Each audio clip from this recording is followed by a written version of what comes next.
Good morning, everyone. Give me a minute to put the slides up for you. Wonderful. It's so good to be here. I want to say thank you to the leadership of New Mexico Genealogical Society for the invitation to be here with you all today. And thank each of you that are here, taking the time on a Saturday to come and hear a little bit about New Mexico history and genealogy. If you're like me, which I think you are, this is a fun topic. This is something we enjoy learning about and sharing with other people. And my hope is that today, that even though some of you have been doing this for quite a while, I'm still hoping you're going to find some new information that helps to shine some light and understanding of your ancestral genealogies, particularly from the 17th century. I would imagine that many people here have been able to trace maybe one or more lines back that far. But if you haven't, don't worry, because at some point you will. At some point, just be persistent, and you will trace yourself back to more than one of the families that you're going to see here in the particular presentation. And even as you go through, and I go through this, and you see some of these names, they may be familiar to you because they may be names of people that are within your immediate family, your in-laws. If you live in New Mexico, you're certainly going to recognize many of these names as well. So really pleased to be here. Now, we're focusing here today on 17th century New Mexico. And just to be quite honest, there's just not a whole lot really written. There's not that many books written about 17th century New Mexico. There's some articles that have been published over the many years in the New Mexico Historical Review and a few other places, but not a whole lot about the history. Some of the best work that was done initially was by Francis D. Scholes. He was a professor at the University of New Mexico who really dug into some of the primary documents and began to tell the story. And he published a series of articles, mostly in the New Mexico Historical Review, that were really out of reach for many, many, many years. But now that the New Mexico Historical Review is actually now available to the public and you can download and read past issues, you can find some of his works now. But they are in a serial over a period of time. So you have to be pretty persistent to find them all and pull them together to read that history. Now, some of those pieces of work were put together into two small monographs that were published by the Historical Society many years ago. Again, difficult to find unless you get to a library. One was on church and state. The other one was Troublous Times. Church and state was pretty much related to somewhat what I'm going to go through with you here today, but I'm going to add something more and say a little bit something different than Francis Scholes said about this history. And then there's Troublous Times in New Mexico, which really focuses on the period of about the 1660s and the challenges with the feud with the Inquisition against the governor and his supporters.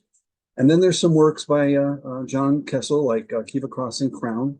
Hopefully some of you are familiar with it. It was a book that was out of reach again, unless you got to a library, but now it is available on the National Park Service's website. You can read it online. You might actually find a PDF of it as well. But it's at least these things are now more available for those of you who want to learn a little bit more about the history of this time period.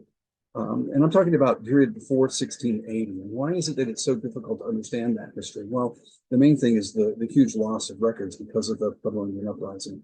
And if you really want to have a sense of the types of records and the volume of records that we lost, take a look at the catalog of the Parral archives. I will do a little Google Parral archives. Hopefully some of you have looked into this.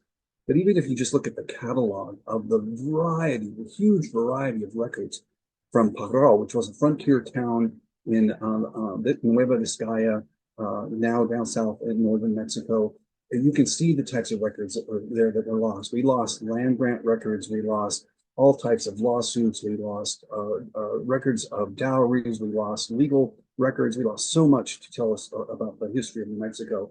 And so it's been very challenging because the records that have survived tend to be records related to conflict. The Inquisition records we have are probably the richest form of records that we have for our genealogies. But these are records of conflict. They're not records of just everyday life. So we have a bit of a skewed view. And so you're going to see that even in this presentation, but it's still informative.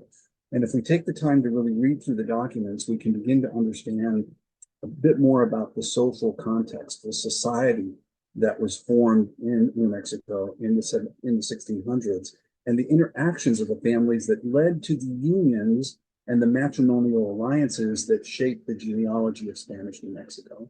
So let's have a little bit of fun with New Mexico history and genealogy. And as I go along, please do not hesitate to put a question. Use the Q&A, put the question in there.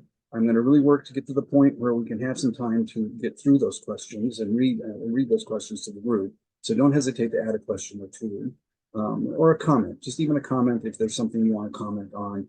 And if I do misspeak, I'm not offended by being corrected. So if there's something that I said that you want to say, wait a minute, it's more like this, put that into the Q&A as well. So I'm not opposed to that. So thank you. All right, let's move forward here. Let me see if I can get my slide to go. So Jordan, this was working earlier. That's enough. Give me a minute here. There we go. All right, we're going to start July 21st, 1643. This may not be a date that you're familiar with, because maybe I should say that when you do hear about the history of New Mexico in the 1600s, what you generally hear about is that Oñate came, Oñate left, Santa Fe was founded in 1610, and then there was the Pueblo Indian Revolt. That's generally what you're going to hear about the history. But there's other things that happened. And this was one of the most infamous things that occurred in New Mexico because it was the only time prior to 1680 that any of the Spanish citizens were found guilty and executed of a crime in New Mexico. And this was the date. And here we are on this date, the beginning of summer, but it was still pretty cool up here. We're still in a little bit of a mini ice age, so the temperatures were not any much higher than they are today where I live here in Colorado. But in the Villa of Santa Fe, between 3 and 4 o'clock, these individuals were executed in the Villa. Juan de Archuleta, he was a syndic of the Franciscans. I'll tell you about that in a minute. Cristobal Enriquez, Nicolás Perez, all executed just a few hours after their arrest. We'll talk about that in a minute. And then at the Rancho de Alamo, which, if you're familiar with the Santa Fe area, is downriver, close to where El Rancho de las Golondrinas is. So downriver, towards that area, La Cienega area, Governor Don Alonso Pacheco de Heredia, he gave the execution order for Antonio Vaca, Diego Marquez, Diego Martin Barga at around 4 o'clock. And then at the same time, he had sent people up to La Cañada, which is the Santa Cruz area, where around 4 or 5, somewhere in that afternoon, Francisco de Salazar Hachero and Juan Luis de Hinojos were executed as well, all beheaded, all decapitated. And it's really notable that these were men who they were not arrested and sent for trial. As soon as they were arrested, within hours, they were executed. And why?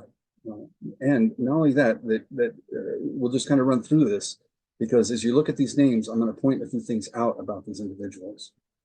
So what were the charges for these men?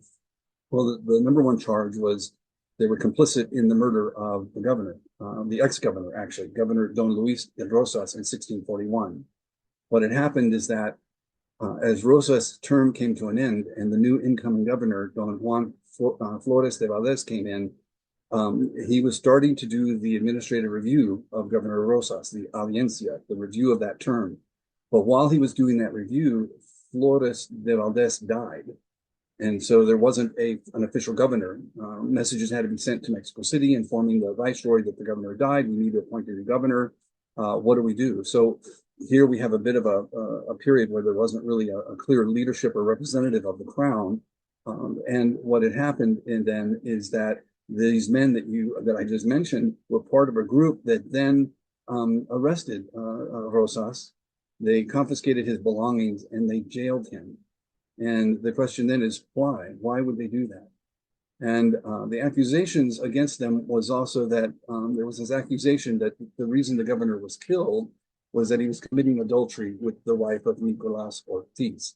So if you're familiar with the Rosas affair, as it's often called and written about, you'll often hear that the reason that the governor was murdered was because he was committing adultery. But let's dig into this a little bit more and see, is this really what was happening? Is this really what was going on with this? So the crime, some background. The magistrate, one of the alcaldes, had gathered some men and went to the jail. And what had happened is that once Flores de Valdez had died, those men that I showed you that had been executed had taken control of the cabildo or the town council and made themselves the leadership of Santa Fe in this vacuum of authority, made themselves alcaldes and regidores and councilmen, etc. But the alcalde had gathered some men and went to the jail, where it seems that the woman was found hidden in a chest under the bed. And the husband lodged a verbal complaint and declared that he would lodge a more formal one through the legal process. Now, first question is, how does a woman get into the jail and get into a chest? How did this happen? And then next, the alcalde took away the woman and left 4 men armed with their harquebuses to guard the governor. And when the husband lodged that written complaint, the magistrate forwarded it to the town council, and the council sent it back to the alcalde, and there wasn't a whole lot of action going on. But there was in the background, because while they put off reaching a judgment, and some days went by, at the conclusion of which the husband, accompanied by 7 armed men, and this one's important, this is curious, most of them from among the mutineers, entered the jail one night and with no interference with the guards, stabbed Governor Don Luis de Rosas to death. So this was the report of a summary of all the activities that had led to this death that was made by an attorney to the viceroy in 1642. And this is a document that's now available online and in translation, both the Spanish and translation. And I'll tell you a little bit more about that in a minute. But I was most intrigued by that phrase that's in italics. Most of them from among the mutineers. What is this? Mutineers. So it's not simply something I think about, somebody who was upset because his wife was having an affair, but there's something else going on here. What's going on? And then there was something related to this, that when you really look into the document about this whole affair, this whole issue, there's something else going on. A number of these men were said to also have treacherously killed a certain Alferez Sandoval, and it was alleged that 2 friars participated in this killing. One of them had predicted it and threatened it, and when the governor tried to investigate the case and punish the guilty, they sought the protection of the friars. Okay, they, the men who committed that killing, sought the protection of the friars. This whole episode of this Alferez dying, at the time that he was killed, he was excommunicated by the Franciscan friars, and he could not be buried in the church, so he was buried outside of the church. Governor Rosas and his supporters were upset about that. They didn't believe that it was really right for this man to be excommunicated and buried outside the church. And the governor ordered some of his supporters to dig up the bones and bury them in the church. And that created a whole set of events that you're going to see now here that leads to this conflict that creates this mutiny that we're going to talk about. So the executed men were also described as leaders of the rebellion and lack of loyalty and service to the king. They were described as principal leaders who committed treason and mutiny, with scandalous sedition in the imprisonment and murder of Governor Don Luis de Rosas. So as I read these documents, and I was very fortunate to become familiar with this information before it was made public online through the Cibola Project in English, is this document on which all this information is recorded was preserved in the archives of the Indies. And back in the early 2000s, these documents started to get posted on a Spanish website called, forgetting the whole name, but it was before Paras. So if you are familiar with the PARES website, Paras, it now has all these historical documents in digital format. It was Archivo en Red. Archivo en Red began to put these documents up, and I was going through this, and I was reading this, going, something else is going on beyond just this accusation of a potential alleged adultery. There's something else going on with mutiny, rebellion, treason, sedition. Something's going on beyond the fact that this governor was killed for the adultery charge. So what's curious is, as I have dug into records and I've looked at records over the whole 17th century, really digging deep into Inquisition records, as I was able to do that at the University of New Mexico's Center for Southwest Research, where a lot of this was in photostat copy, bound copies. Going through, I would extract all these notes, all this information. And I also had an opportunity to work with Marc Simmons as we dug through some of the Juan Dominguez de Mendoza merits of services. And there was this curious little mention in one of these documents that kind of gives a little more insights into some things. In addition, it says that for Juan Dominguez de Mendoza, it says here that during an uprising or insurrection which occurred in this province into service to His Majesty, the said Alferez Juan Dominguez de Mendoza, as an honorable and faithful soldier, valorously opposed the said mutineers. And in the encounter with the aforesaid mutineers, who were angry with those who remained faithful and loyal to the service of his majesty, he received a wound through the nostril. I found this intriguing because here we got again insurrection, uprising. I've not seen anything in the history books about an insurrection or uprising other than the Pueblo Indian Revolt in 1680 there. So what's this about? And the fact that he receives a wound, this tells me this was pretty violent. This was not just people having an argument about something. These were people involved in conflict of some sort. And this is 1652. So this is 10 years after what we're going to learn about in terms of this mutiny. Here's another one that I came across, this letter of Pedro Lucero de Godoy to his brother, which is the letter that I was able to use because he had 3 letters, and in those letters they were addressed to various family members. I was able to start constructing the genealogy of the Lucero de Godoy family of Mexico City. So my hope is that you've seen that. It's now posted all over online, but hopefully you've seen the book that was recently put together by the Petersons or the Petersons on the Lucero de Godoy, but you'll find the information in there as well. But in one of those letters to his brother, a priest in Mexico City, Pedro makes these comments. He says that the 2 prisoners, and remember what this is about is that Pedro had 2 in-laws that had been arrested by the Inquisition and taken to Mexico City for trial. They were Francisco Gomez Robledo and Diego Romero. And he is writing to his brother to seek some intervention on their case as they are held prisoners in the jail of the Inquisition. So he writes, the 2 prisoners were my dependents when this kingdom was in tumult and the governor was killed, and I assisted with the government of justice and war. Wow, isn't that interesting? This kingdom was in tumult? And then he says, I and them, along with other vecinos, the residents, the tax-paying residents, were among those favoring the part of the king, our lord, and all of the religious with the people of their devotion were the contrary, the opposing part. This passion, my brother, has lasted until today as a way of life. We're now talking 20 years later, and people are still talking about this mutiny. They're still talking about this tumult. And not only that, but it's described as the way of life. Curious. So what was this mutiny? So again, going back to the Rosas papers and the investigation over that murder, we learn a few things from folks' testimony. And this mutiny occurred over a period of 16 months.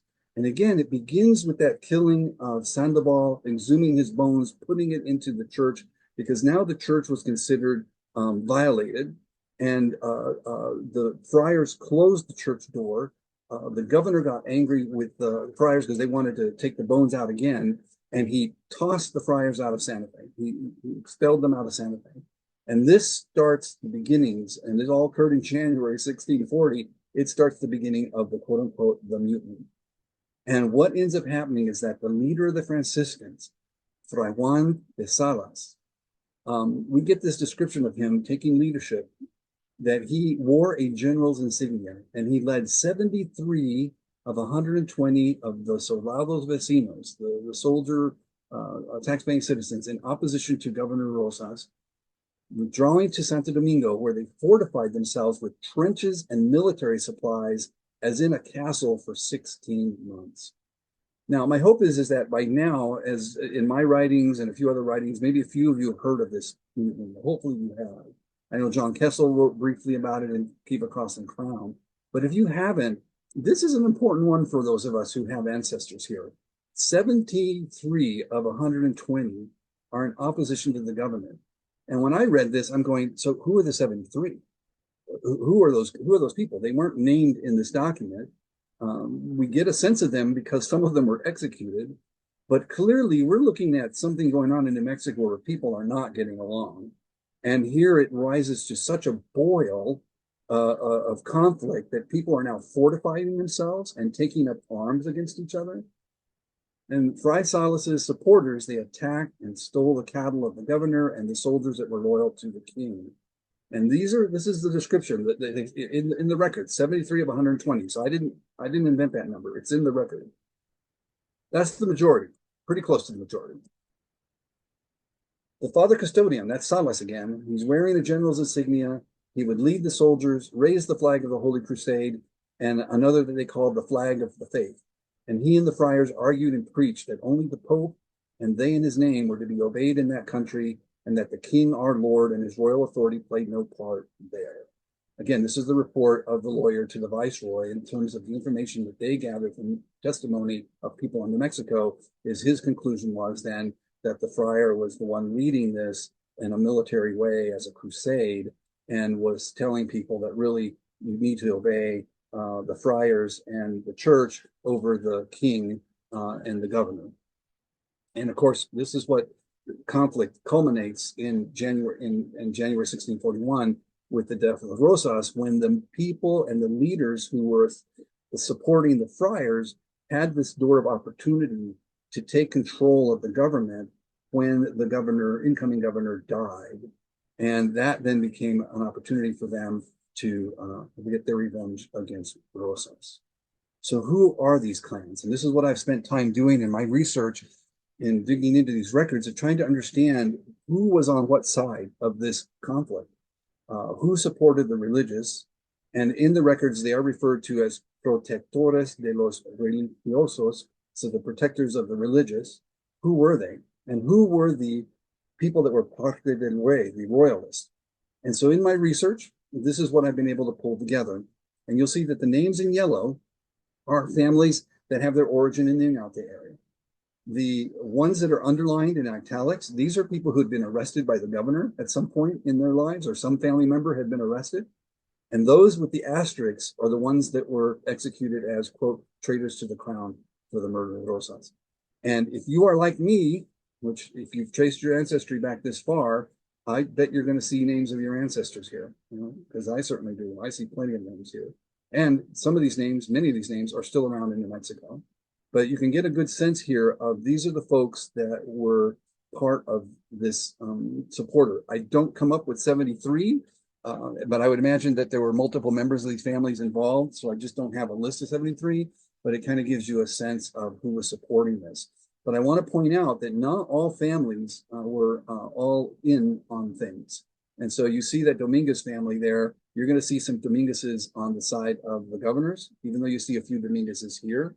You're going to see a Martin Serrano on the side of the friars, another Martin Serrano on the side of the governors. So you're going to see this split going through this way. How about the supporters of the governors? The Parte del Rey, the royalist. Take a look at these names. Do you have any ancestral names here? I do. I have quite a few of these ones. So again, the ones in yellow have their roots in the Oñate area. The ones that are underlined, they have people who were denounced to the Inquisition by Franciscans. And so when you understand this social context of this conflict, when you begin to understand this, you begin to see that in New Mexico, the Inquisition was used as a political tool to hurt people, to diminish people's authority, to diminish people's economic power, to diminish their whatever they were. The Inquisition was not simply we're trying to uncover some sort of heresy. It really was, and I'll tell you a little bit more of that in just a minute. But you can see that the ones that are in italics, these represent 4 of the 6 Inquisition trials of 17th century New Mexico. So keep in mind that even though there was a bunch of denunciation made, there were only 6 Inquisition trials, only 6 people who were ever arrested and sent to Mexico City to be tried. And of those 6, 4 of these were people who were royalists. Right?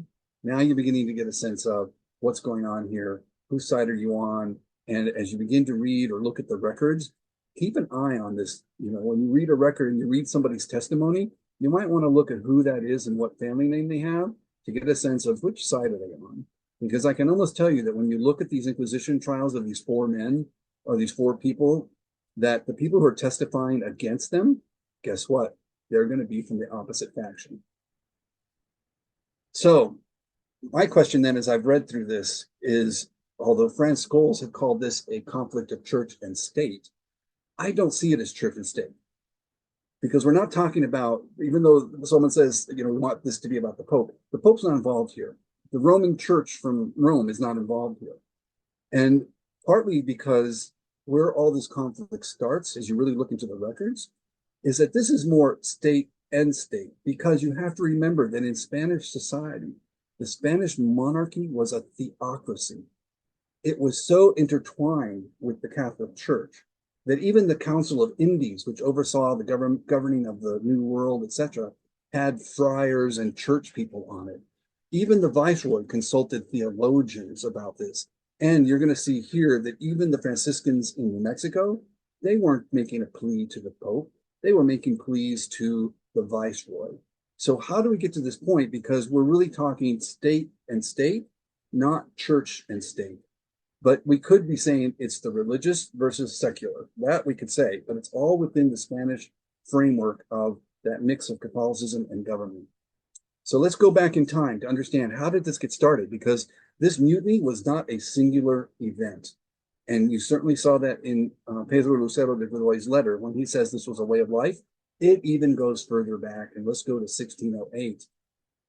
At this time period in New Mexico history, Don Juan de Oñate is, his star is fading. He's not found any riches. He's expended all his money. He's at a point where he's ready, and he's resigned. Now he's just waiting for the resignation to be accepted by the Viceroy and the King before he leaves New Mexico, but he's pretty much given it up. He's ready to go. But there are some soldiers and some friars that don't want to give up. They want to remain, and they start making a case to the Viceroy. And so the king in 1608, Don Felipe, writes to the Viceroy in Mexico City and says, you must consider whether it would be best to allow the Christian Indians to remain in that land, which is New Mexico, provided some friars and laymen remain voluntarily among them to preserve the faith. Folks, this is sort of the beginning of where some of this conflict, and I can tell you again, this is not the Pope that's saying this. This is the king who's saying this, not the Pope, the king. So the Viceroy in 1609 has this decree about New Mexico. Having examined the letters, reports, and accounts brought recently from there, and keep an eye on this name here by Fray Isidro Ordóñez of the Order of St. Francis, the settlement, that's New Mexico, must be maintained in its present state for the protection of the friars that may engage in the conversion of the natives and the preservation of those converted. There should be a governor and 50 soldiers equipped with necessary arms for defense. Folks, this is the beginning of the conflict.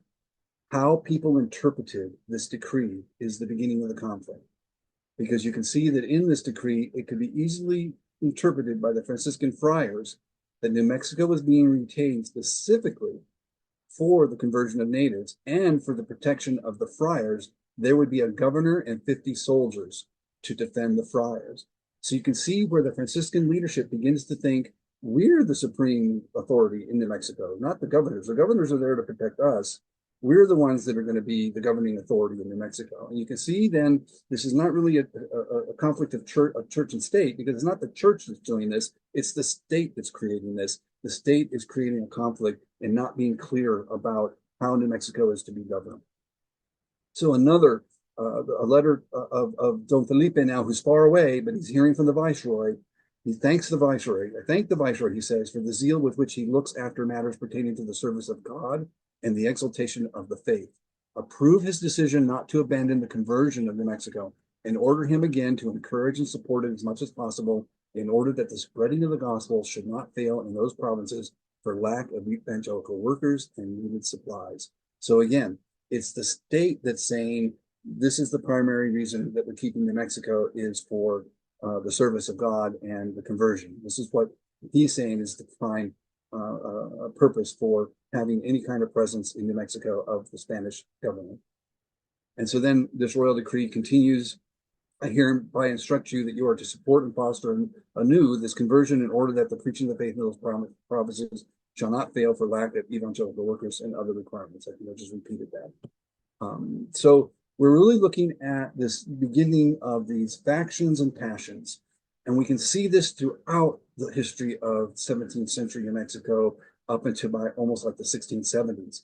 And just in that first period leading up to that mutiny, we have the Franciscan versus Governor Peralta, the Franciscans versus Governor Yolate, the Franciscans versus Governor Sotelo Osorio, the Franciscans versus Governor Francisco de la Mora Ceballos. And many of those men, the first three anyway, were denounced to the Inquisition. So you see this conflict going on.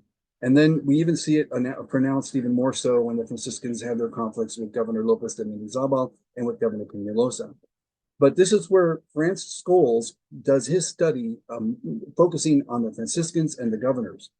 What I want to study and understand is who was supporting the Franciscans, who was supporting the governors, because those are my ancestors. Those are your ancestors. It's not just a matter of the Franciscans and governors. We had people living here who were taking sides as well. And just to give you a sense of how this was working early on and how early this conflict was happening, when the said Father Commissary, who at that time was Isidro Ordóñez, remember him from 1608?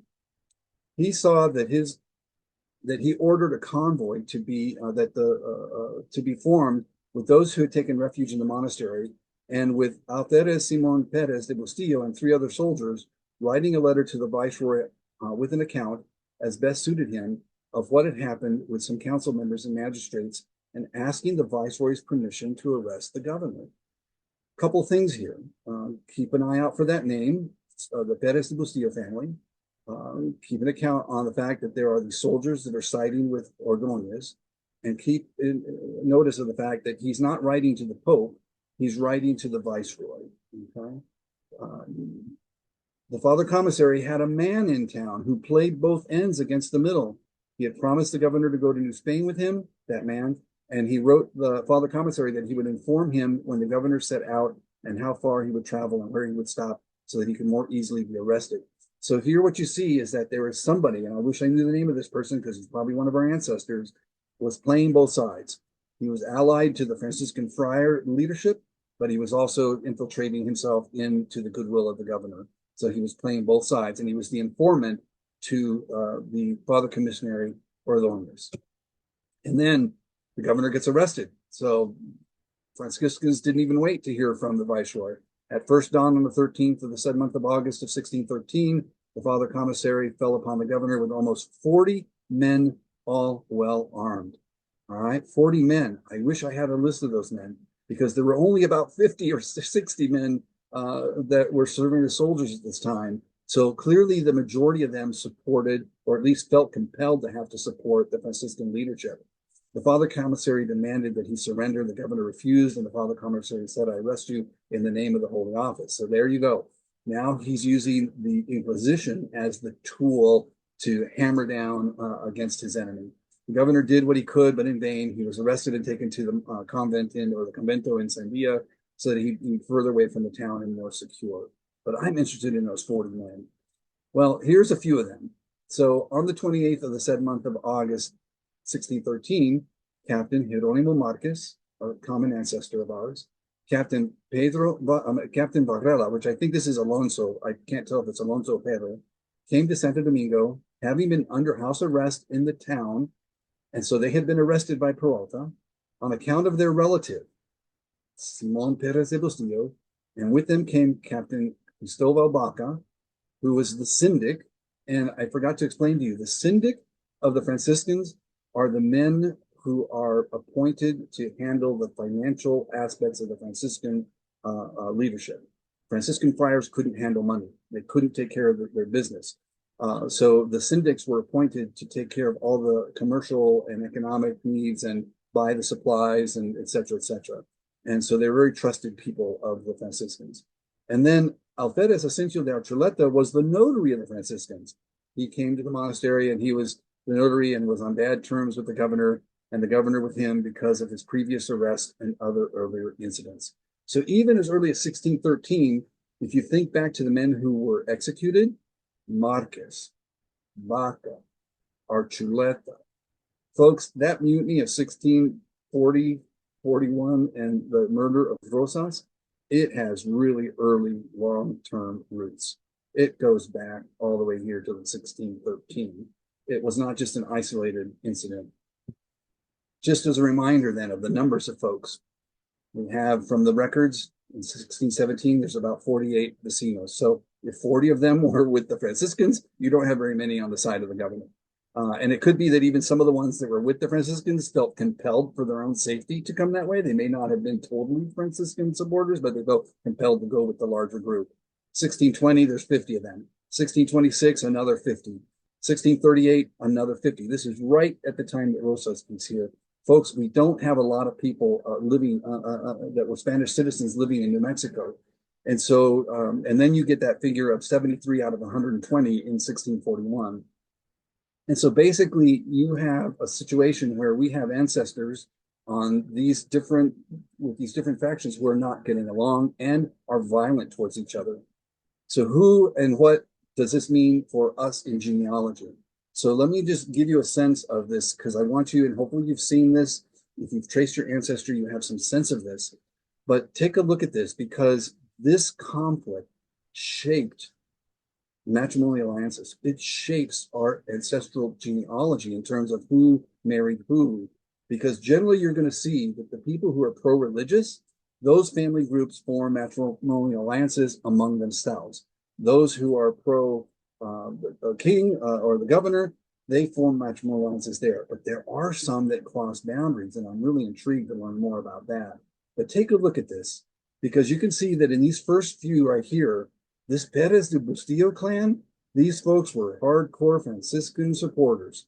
They, from the very beginning, this whole clan who became related to the Archuletas, to the Varellas, to the Hinojos, to the Bacas, to the Marquez family, all of these folks all of a sudden are all one big group of expanding numbers of people with their families growing that make up a big contingency of the pro-religious folks. So you can see this in this whole first list, all the way down to Cristobal Enriquez, who was married to a Marquez, who was somehow an in-law of the Perez de Bustillo, and he's one of the men that gets executed. But he's also related to the Carvajal family. And so that his daughter, Estefania Enriquez, is married to a Carvajal. And then we have Jeronimo Carvajal later, who marries a Marquez, who's actually a member of the descendant of the Perez de Bustillo clan. So you begin to see this interrelationship of these folks because of their political affiliation, their factional affiliation, they're intermarrying with each other. And now let's look at this one, the Juan de Victoria Carvajal and Isabel Holguin. We know that Isabel's parents were definitely folks that sided with the Franciscan friars. But here we see Fernando Duran Chavez. He gets connected to the Carvajal family, and the Durans become associated with that anti-king faction, with the pro-religious faction. But you can see in all these names here, Holguin, Carvajal relationships, the Varela with the Holguin, Victoria Carvajal relationship. And then we begin to get into this Mendoza, Dominguez de Mendoza, Duran relationships with Tomé and his sister. Let's see, Pedro Duran is married to the Dominguez de Mendoza clan. Descendants of Duran Chavez continue to intermarry with the Dominguezes. The Chavezes begin to intermarry with the Marquez and the Carvajals. Now you begin to have a better understanding of these alliances that are occurring here all the way into the 1680s and 1690s. And then we have a few others here. The Lopez Baca group. The Carvajal Necora is an older daughter of Juan Victoria de Carvajal, and she marries into this Gonzalez clan. We see connections here between Marquez and Dominguez de Mendoza, the Marquez and the Chavezes.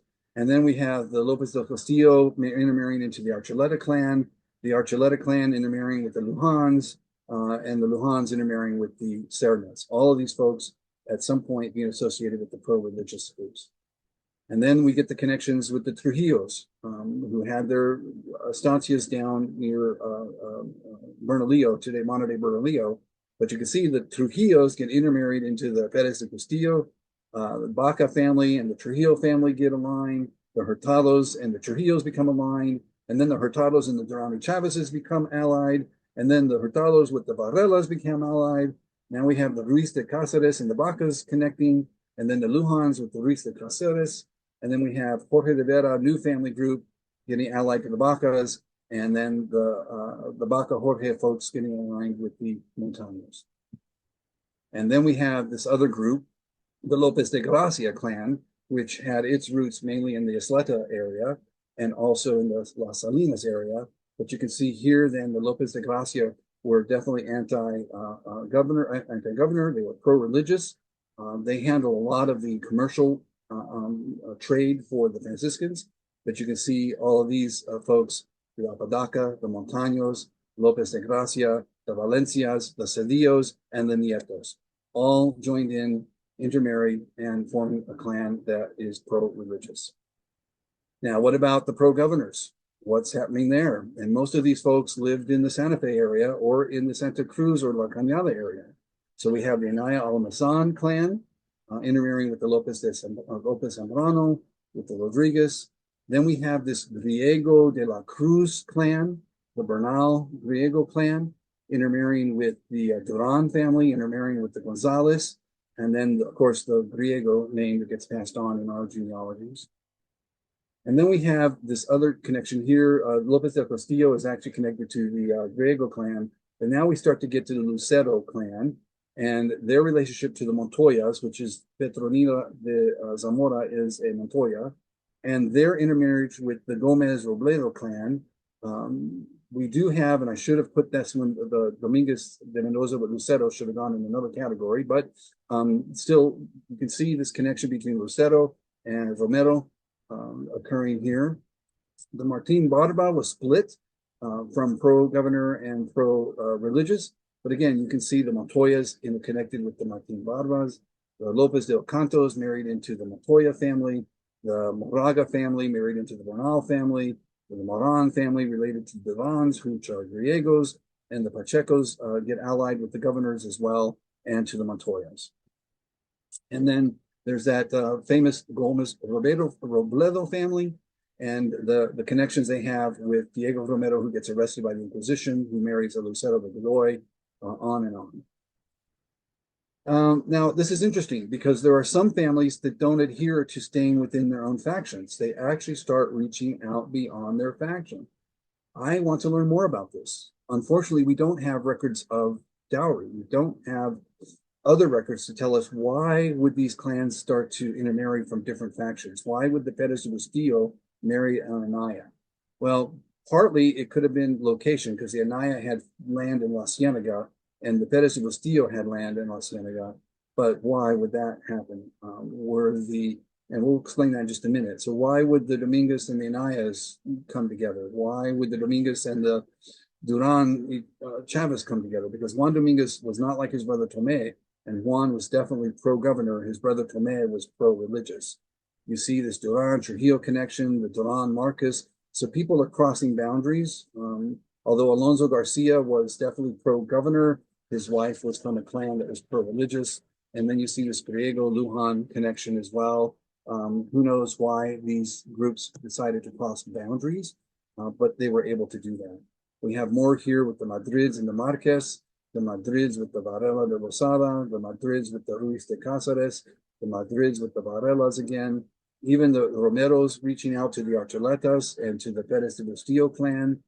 So it's real curious to me, but partly to keep in mind that by the 1650s, 1660s, these were the most prosperous families in New Mexico. A lot of the families that had supported the Franciscans after that mutiny and the murder of Rosas, their stars and their economic viability begins to decline. And these pro-governor folks, their economic prosperity begins to increase. So you'll see more here across the Ramirez and the Salazar with the Romeros, the Girons with the Romero Carvajal. We've got Leybas in there. We've got Madrids again. All these cross matrimonial alliances. Now, what's interesting is that when you look at the encomenderos, we can identify, 37 of them between 1650 and 1660. 2/3 of them belong to only 3 family clans. So the majority of the folks who are the strongest in terms of economics, social influence, and political influence, look at those names and tell me which faction they belong to. And I bet it wouldn't be hard now that you know where they belong. And so it's not too surprising then that in the 1650s and 60s, that the people who were prospering the most were the supporters of the governors, not the supporters of the Franciscans. So just to help understand a little bit more about that, just in 1638, Franciscan friar Juan de Prada, he said that in all this district, there's only one settlement of Spaniards. It's the Villa de Santa Fe, where the governor resides, and the rest have their homes. But these numbers something like 50, although there must be about 200 persons. But between 1612 and 1640, the Franciscan friars managed to limit and even suppress the expansion of vecino estancias if they were not allied with the Franciscans. So those people who allied themselves and families that were allies of the Franciscans, they were on the rise economically, socially, politically. One of the great annoyances that the religious inflict upon the inhabitants is in preventing them from having farms on which to raise a few cattle and support themselves, saying that they damage the Indians' cornfields, although there are 2 or 3 leagues away from the pueblos. So if you were not a supporter of the friar, you were not likely to get an estancia established. Now, there were 2 attempts by the supporters of the Franciscans to create their own villa, both in the Rio Bajo region between Sandia Pueblo and Isleta. One was attempted in 1631, and when you really look at the records here, Diego de Santa Cruz is a Perez de Mustillo man. He's a part of that clan. They tried to get this one villa going in the Rio Bajo, but it didn't happen. A second attempt is made by 12 to 15 individuals. I have a few names, not all, but they are all supporters of the Franciscans, and they tried to get their villa set up in the Atrisco area, which is still part of Albuquerque today, the Atrisco area. So those who supported the friars made the earliest success in establishing estancias. According to the governor, Martinez de Baiza, there were only 10 to 12 estancias between the Pueblo of Senecu in the far south and the Villa Santa Fe in the north. And I can tell you that the majority of those folks in the south were supporters of the Franciscan friars. And so the jurisdiction of Isleta and Sandia were really the Franciscan stronghold. If you were a supporter of the friars, you were more likely to live in that region between Sandia and Isleta. Now, where the Franciscans held their administrative home was in the Pueblo of Santo Domingo. But some of them still even went further south, and they would stay in Isleta or Sandia, where they had their supporters around them to protect them. If you're not familiar with the different jurisdictions of New Mexico, this is what it looked like in the mid 1650s, 1660s or so. There were 9 jurisdictions. There were 46 public communities. And so in each of these districts, there was someone who was the head of this, but there were families that had their ranches. But if you look at that Sandia, Isleta, Rio Bajo region, it's the largest region. This is where many of the supporters of the Franciscans made their homes. Not all of them, but many of them. Was in that southern district right there to stay away from Santa Fe, to be in a fertile valley where they could raise cattle, farm, and be left alone from the government. They just kind of created their own community away from the Villa de Santa Fe. So I'm going to end here, just give you a sense of how not only matrimonial alliances, but also how this influenced, again, where people lived. I had the privilege of working with Eleanor B. Barrett. She was a professor of geography at the University of New Mexico. And she had begun working on a book because she was interested in the colonial landscape of New Mexico, where people lived, what was that looking like? And I was put in touch with her, or someone put her in touch with me, because they knew that I had really spent a lot of time digging into archival records about the different families. And over a period of several years before she published her book, I sent her several essays of my research. And particularly, I sent her information about where I had extracted records that showed where people lived and where they may have had their estancias. And from that, she was able to put that not only in her book, but if you do purchase this book, which I highly recommend you do while it's still not expensive, is she put these maps at the end of the book. And I'm going to walk through these maps. Don't worry about reading this. I'm going to walk through the maps because we were mapping out where did the people live during the time of the 17th century. And I think you're going to see, now that you know about the factions, I think you're going to see some things here that help you even further see how that factionalism shaped where people resided, shaped who they married, and therefore shaped our genealogies today. And yes, if you are like me, you have ancestors who are one faction, ancestors who are another faction, who did not get along at some point in their history. So let's go to the north first. This is the Santa Cruz Valley up near Espanola. You'll see here on the map, maybe you can see Santa Clara there along the river. San Juan, Okeawinga is in there. Chimayo, you might have to get close up, but you can see the northern part there. And this is prior to 1680, and you see a list here of the names, and just look at these names, and based on what I just educated you on, what do you notice about the names in here? See a bit of a mix, don't we? But I would say the majority of the names that are here are probably more, probably got a combination of pro-religious and pro-governor. Got a few Archuletas in there, Montaño in there, and Lujan in there, but we definitely have Moraga and Riego and Gonzalez and De la Cruz. We have the Gomez Robledo, the Martin Barba. So, the majority probably more so on the side of the governor's side. Then we have Montoya, Lopez Zambrano, governor supporters. Herrera, I can't tell you where the Herreras fell on this. But again, you start to see a little bit more of the pro-governor folks in the north. You do have Pedro Marquez there in the Tesuque area, but mostly pro-governor folks in the north. Let's move down to the Santa Fe River Valley. You'll see Santa Fe there on the one side of the map in a square, and you'll see these estancias all along the river going down to La Cienega. And when you see these names here, you have a bit of a mix as well. But again, the majority of the folks here closer to Santa Fe are supporters of the governors. You'll see that by the time you get to number 15, this was the stronghold of the Perez de Bustillo family. The Varellas, the Hinojos, the Vacas, they had their property further away from the Via de Santa Fe. Okay? But you can see that this is also where the Anaya family had their land. And maybe that was an influence for proximity to some of the supporters of the Franciscans that led to that intermarriage.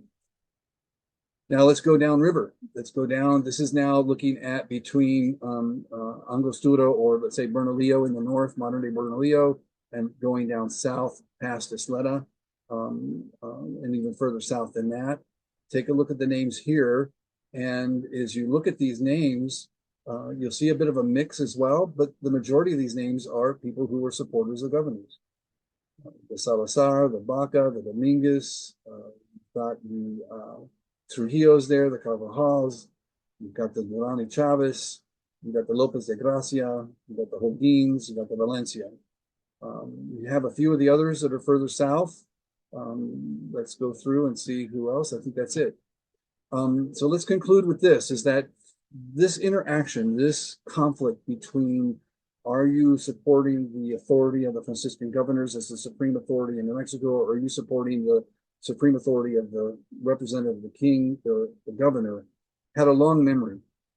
And so I'm going to take you now to 1681, where a supporter of the governor, Francisco Gomez Robledo, who had been arrested, taken to Mexico City, tried, exonerated, came back. But talk about the long memory, that he was giving testimony against Pedro II Durani Chavez, who had abandoned the El Paso region and gone further south. And he says that this man, he has been a turbulent man, being exiled for his crimes during the governorship of General Don Luis de Guzman, and he was forbidden to return to the kingdom on pain of death because of his complicity in the death of General Don Luis de Rosas. So even as late as 40 years later, people are still remembering this conflict and what happened here. This long memory here, a recommendation to the governor, this should have been Governor Antonio de Otormin, so my apologies on that. The governor is informing the viceroy that I inform you that in 100 years there has been no punishment inflicted upon the people of New Mexico for many evils they have done and committed, except for their treacherous murder of Governor Don Luis de Rosas. So even in 1682, Governor Otormin is still remembering this. Now, I'm realizing that I left a slide out. There's another slide here, because there were some men who were part of this mutiny that were complicit in the murder of the governor, who were not executed. And they were members of the Ramirez de Salazar family. They were members of the Durán Chavez family. They were members of the Lopez de Gracia family. They were members of the Salazar family and the Lujan family. So my apologies for not putting them there, because that would have helped you understand that those people, they were given a chance to swear loyalty to the king and were not executed. But they still had their own passions more towards the Franciscan fathers. So I'm going to end there with that piece there and see if there's any questions about this as we talk to the conclusion here. What are some questions that people have or comments? So I have some questions in the Q&A. Okay. One was just a comment, I think, which is from Estrella Benavides de Flores. who says, makes me think of how the doctrine of discovery granted permission to the merry men. Yeah. Yeah. Say that again, Jordan. Makes me think of how the doctrine of discovery granted permission to the merry men. Yeah. From the beginning of your talk. I'm trying to understand what I'm not quite sure I understand what that means in terms of, but I think what I understand that to mean is then that with that vacuum, with the death, it gave permission for folks to move forward in a way that they saw fit to govern. Is that kind of what that means? I think so, yeah. Okay. All right. And I see that here. Okay. For the permission for the Marion. All right. And then during research this week on the relationship with the Archuleta led me to Juan Archuleta. So, okay, so somebody here, says that they're descendant of the Archuleta family. And let's see if this other one from Rebecca. All right, great. Is there a yeah, okay. Yeah, certainly I do try to keep things updated. If you're familiar with my work on the Beyond Origins of New Mexico Families, folks, the biggest challenge that we have now, which on the one hand, the internet is a blessing. It's amazing the kind of documents that we can find, that you now can actually see some of these documents, particularly with the Cibola project. If you were just to type in Cibola project, they have really worked hard to put together transcriptions of some of these archival documents that we have used, that Brian Helical Chavez used to shape our genealogy. So you too can dig into this and do a word search without having to read the original script. And some of those records have actually been translated to English. So this whole piece that I've shared with you, the majority of this comes from a dossier of quite a few documents related to the murder of Governor Rosas, is now all transcribed and most recently has been translated into English. So you can actually go and read this yourself if you like and pull this information out. But what I want to help you do is, as you look at these records, keep in mind the partisanism, whose view is being shared here when they're denouncing someone or they're giving testimony against someone. You're likely to see and get a sense that there's bias, or that somebody here is taking one side over another, and we may not be getting the full picture. And so it makes it hard for us to really understand the history of New Mexico when we only get a partisan view from one group or the other group, but we're not really getting a non-biased view of what was happening. That's the kind of records that we've lost over time.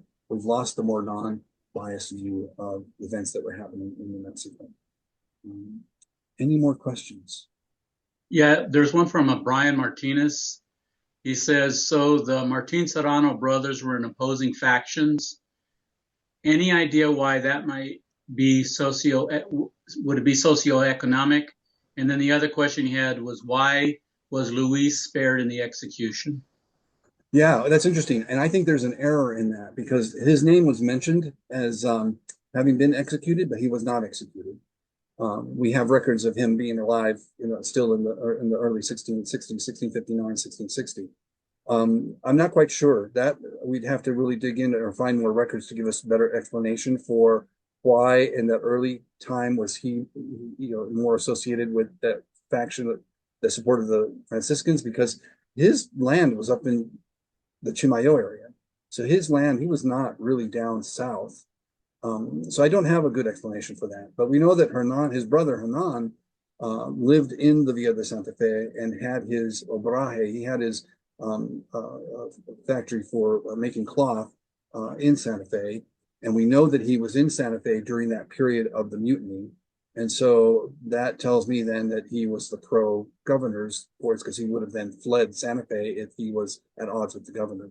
So I don't have a good explanation for that yet. So that's still worth investigating more. But I can tell you that he had a run-in with Governor Lopez de Mendizábal, and he did not get along with that governor. So, and maybe it's a religious thing. Maybe he just had this stronger religious affiliation for the Franciscans. Another question is, what are the four soldiers that guarded Rojas? One of them was Diego del Rio de Loza, my ancestor. He married into the Madrid family. Yeah. And so, again, what you're going to see here is that the Franciscan, the folks that supported the Franciscans took over the leadership of the Cabildo, but people who still supported the governor still lived and worked in Santa Fe. So I don't see that, and I don't have a clear sense that the guard there himself may have had strong feelings one way or the other in towards a pro-governor, pro-whatever. But if he was a guard, maybe he's just doing his duty. Maybe he did have a grudge against Rosas, that he was sort of one of those in-between people, but I don't think I have a good sense of that. Okay. Okay. Another question is, thank you for the presentation. How much of this can be people begin to do research utilizing origins of New Mexico families?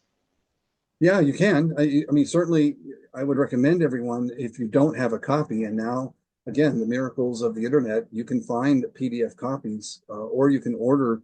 I would even recommend, even though you can find PDF copies of the 1975 edition, and there might even be copies of the 1954 edition, you really want the 1981 edition, which is still available for purchase on Amazon.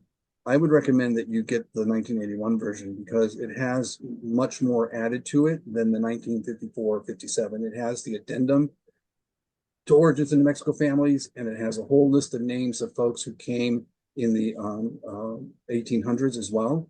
So I'd recommend that book.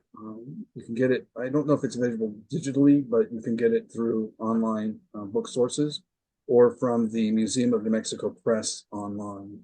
But yes, you can. If you take a look at that book and you look at the families, you can certainly put together the matrimonial alliances, but you may not see the factionalism as well identified there. Chavez will make a mention that says, yeah, these folks supported the Franciscans. Yeah, they supported the governors. So you start to get a sense of that from Chavez. He was able to point some of that out. But it really is important, I think, to look, when you look at the archival documents, to keep that perspective and that filter in mind when you're reading these pieces. And then also even just when people get married, you have to think that, well, maybe that was the reason for this matrimonial alliance was either because we kept it within the clan and we kept it within the faction, or we tried to reach out and make amends with each other outside into these two different factions. Anything else? Yeah, there's another question. Since the men that were executed have descendants today, they must have been fathers already. So the question is, what age group would you guess they were in? Most of these folks, well, we can find their ages. I haven't put that together. We can make a little chart of that. Alonso Baca was born around 1600, early 1600s, so he was already in his 40s. Some of these other folks were maybe in their 20s to 40s, most likely. I think Alonso might have been one of the oldest ones, if I think about that group. Diego Marquez, he was a kid when his family came as well. So I probably in their 20s to 40s, I would think, most of them. And Alonso, it was interesting because Alonso was really regarded as the head of this group. He was really regarded as the main leader, and that he seemed to, people seemed to think or believed or at least said that he held a lot of authority in New Mexico. And so that if there was a ringleader to this all who was a very strong supporter of the Franciscans, it was Alonso Baca. Okay, another question is, in your opinion, would you have likely authored the secret letter that compels, sorry, the thing just moved on me. Let me ask that again. In your opinion, would you have likely authored the secret letter that compels the executions? I'm not sure what that means. Yeah, because that's what happened was that because these men didn't really stand trial, information was collected and forwarded to the viceroys. These guys, as far as I can tell, there was no trial for them. They weren't arrested and held in a jail somewhere. And that letter that did come in secret was issued by the viceroy to the governor, which is why when he received that letter, these men were arrested within hours of, they didn't have time for a whole lot. Even I think one or two of them weren't even able to give confession before they died. It happened very swiftly. So it was authored by the viceroy. Is that what you're saying? What's that? It was authored by the viceroy? Yes. Yeah. Well, it came from royal authorities. Yeah. It wasn't just the governor making up his mind to do this.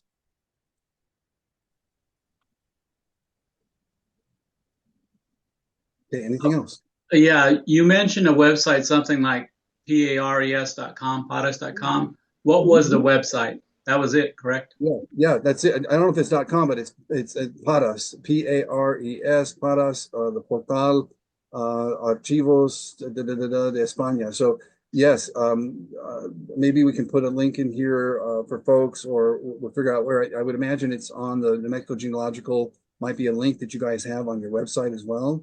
But Paras is a place where you can get access to all kinds of records from the archivo. But I would recommend, if you want to begin studying more about the history of 17th century New Mexico, if you're willing to dig into the archival records, go to the Cibola Project. And you will find, some of these Inquisition records are available for a few of the folks that were arrested. You have to be patient though, folks, because this is like word by word, paragraph by paragraph, page by page research. It's the painstaking stuff that many of us, like myself and others, I enjoy doing that. I enjoy reading all the words on these pages. I enjoy reading them over and over again. I enjoy extracting information and putting pieces together. If you like doing that, you now have the opportunity to do that without having to read the original document. You can now read the transcription. And certainly being able to have a search function makes it easier to kind of bounce around a little bit quicker as well. So you too can dig into this. And there's plenty of stories to tell. There's much more to read and learn and to write some history from these documents. There's just so much to tell. Even though we've lost a lot of records, what we do have is still very rich. And Chavez put that book of Origins of New Mexico Families together mainly using records of the Inquisition, mainly. Anything else? Yeah, can you provide a list of the sources you mentioned at the very beginning of the talk? Yeah. So Kiva Cross and Crown by John Kessel. Kiva Cross and Crown by John Kessel. If you put that up in your search engine, you should be able to find it on the National Park Services. I think you can read it online. You might be able to find a PDF version of it, but you can at least read it online. And then the other one is France, France, V. Scholes, Scholes, Scholes. And one of his pieces is on church and state in New Mexico. But again, there's not a book on this one so much as it's a series of articles in the New Mexico Historical Review. So if you just type in New Mexico Historical Review and you get to their website, I believe you can actually search by authors' names and you can find some of the articles. And then his other one is Turbulent Times, which is harder. I think I have not yet seen that available in PDF or anywhere else, but it was a series as well in the New Mexico Historical Review, so you can look there. And then I would recommend the other one is the book that I did with Marc Simmons, using material from France v. Scholes on Juan Dominguez de Mendoza. So if you're not familiar with that book, I'd suggest you find it sooner rather than later. It's the whole set of merits of services of appointments of Juan Dominguez de Mendoza throughout his career in New Mexico. It's one of the other books to give you a sense of the history of New Mexico in the 1600s. I would say purchase that sooner rather than later. It's about $60, $65, but if you don't purchase it now, it's going to go out of print and we're going to have to pay $100 or more for it. I think you can get a digital version. I know the paperback is out, so the paperback is more like 35 or 40, but that's another book that's loaded with information about 17th century New Mexico. And then maybe you can give me a list offline that I can put up with our whole list. And then the Spanish Colonial Landscape of New Mexico by Eleanor B. Definitely pull that one in. You will definitely want to have that because it will have the names of your ancestors in it. Okay. Right. And maybe what we'll do is, we can get that online or we can put it in the next newsletter as well.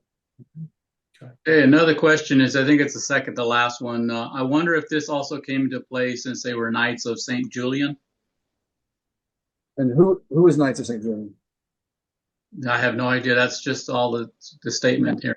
I'm not aware that any of these individuals were Knights of St. Julian. So if there's a source on that, it'd be very interesting to know what that is. But I'm not aware that any New Mexicans were ever knighted in any way or were given that distinction as faithful people of the church.